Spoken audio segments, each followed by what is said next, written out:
Justamente para conversar sobre ese tema, estamos con Marilia Cruz. Ella es politóloga y docente de la Pontificia Universidad Católica del Perú. Buenas noches. Buenas noches, Marilia. Buenas noches, ¿qué tal? Muchas gracias por la invitación. ¿Qué tal? ¿Cómo está? Un gusto tenerla aquí. Y quisiera empezar preguntándole cómo observa usted esta tercera presentación de una moción de vacancia en medio de una nueva crisis por el rechazo de la cuestión de confianza.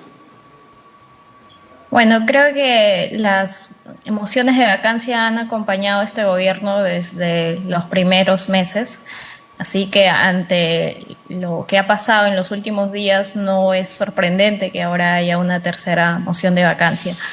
Quizás ahora pueda lograr más votos, sin embargo lo que estamos evidenciando es el constante enfrentamiento entre el Ejecutivo y el Legislativo constantemente.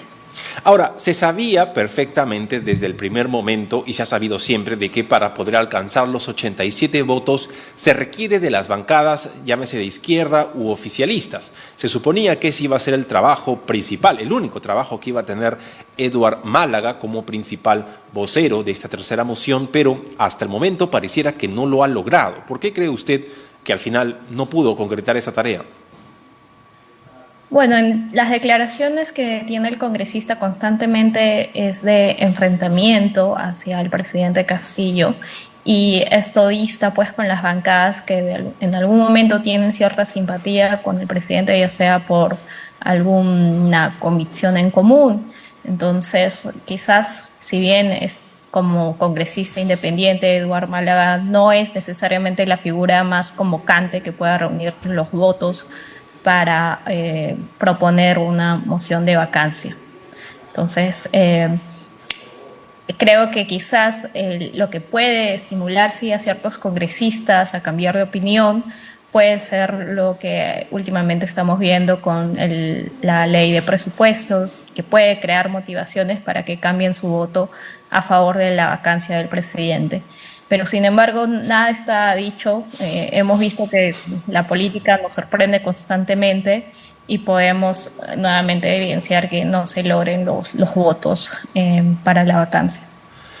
¿Cómo observa usted puntualmente, más allá de cuál es el objetivo de una moción de vacancia presidencial, por qué considera usted que se ha presentado justamente en este momento cuando se está esperando la respuesta del TC por la demanda competencial por la interpretación de la cuestión de confianza? ¿Considera que es porque realmente hay algunos congresistas que consideran viable este camino, un poco arriesgándose a ver cuántos votos consiguen después de la presentación? ¿O considera usted también que es un poco de parte del propio Eduard Málaga y de los impulsores de esta vacancia que ya habían quedado un poco en el olvido, ya no estaban mencionándose mucho ya que el Congreso parecía más enfocado en la suspensión presidencial? Bueno, lo que estamos viendo de parte son dos estrategias de supervivencia de ambas instituciones, tanto el Ejecutivo como el Congreso. En ese sentido, cabe la posibilidad de que muchos congresistas, por la opción de verse amenazados a una eventual segunda, o entre comillas, segunda negación de confianza, pueda el Congreso disolverse. Entonces, al verse amenazados, la reacción es, podría ser la vacancia. Yo creo que los congresistas tienen que sopesar un poco entre el quedarse en cumplir su mandato como representantes del Congreso y también, por otro lado, tener una posición más fuerte sobre la democracia que evidentemente se desea más. Pasando a otro tema también, el día de ayer vimos a la premier Betsy Chávez acudiendo al Congreso a sustentar el proyecto de ley del presupuesto. Se observó un discurso un poco más moderado, un poco más predispuesto al diálogo de los que ha tenido en los últimos días, sobre todo en esta entrevista en TV Perú, en el que reafirmaba la posición del Ejecutivo de interpretar el rechazo total de la cuestión de confianza. ¿Usted cómo observa este nombramiento, no solamente de Betsy Chávez, sino también de todo este gabinete que podría eventualmente acompañar al presidente Castillo en una disolución del Congreso? Yo creo que que el Ejecutivo tenía que nombrar a una figura de mayor consenso en el gabinete. Así que el nombramiento de Betsy Chávez quizás ha sido un error en el sentido de consensuar o llegar a un diálogo lo más pronto posible. Sin embargo, también puede no ser un error para el Ejecutivo al ser también estratégico. Es decir, poner una figura de choque que, claro, por un lado puede ir al Congreso evocando el diálogo, pero por otro lado, en su accionar quizás no es lo más dialogante posible.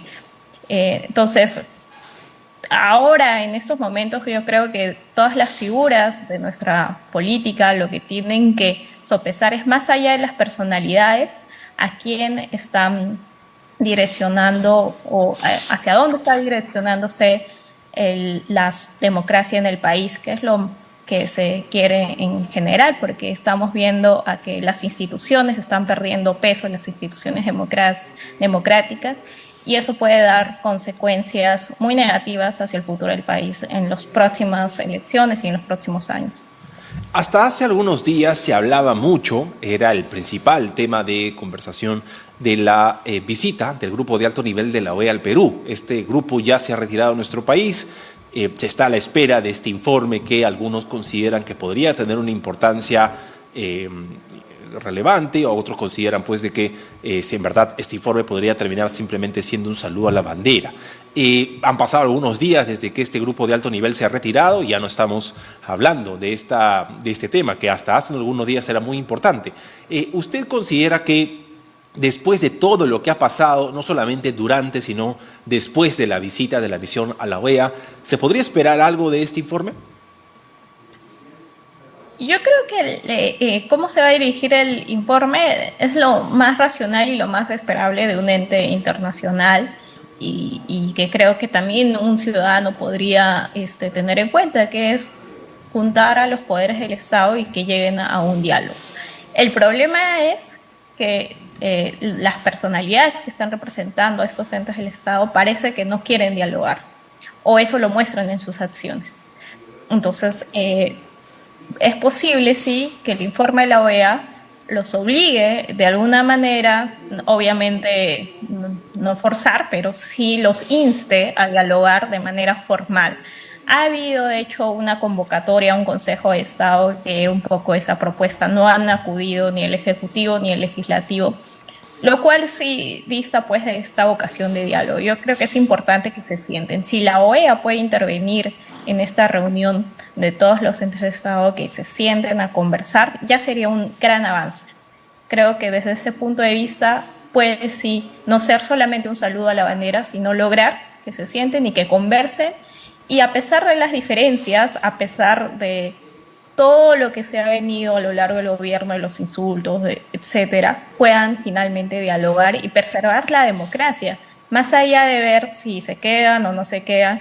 Creo que como figuras políticas tienen que reconocer que han sido elegidos por ciertos ciudadanos que desean ser representados, y hay que respetar también que la otra figura política también tiene ciudadanos a los que representa. Entonces creo que finalmente, si la OEA logra sentarlos, ya va a ser desde luego un gran avance.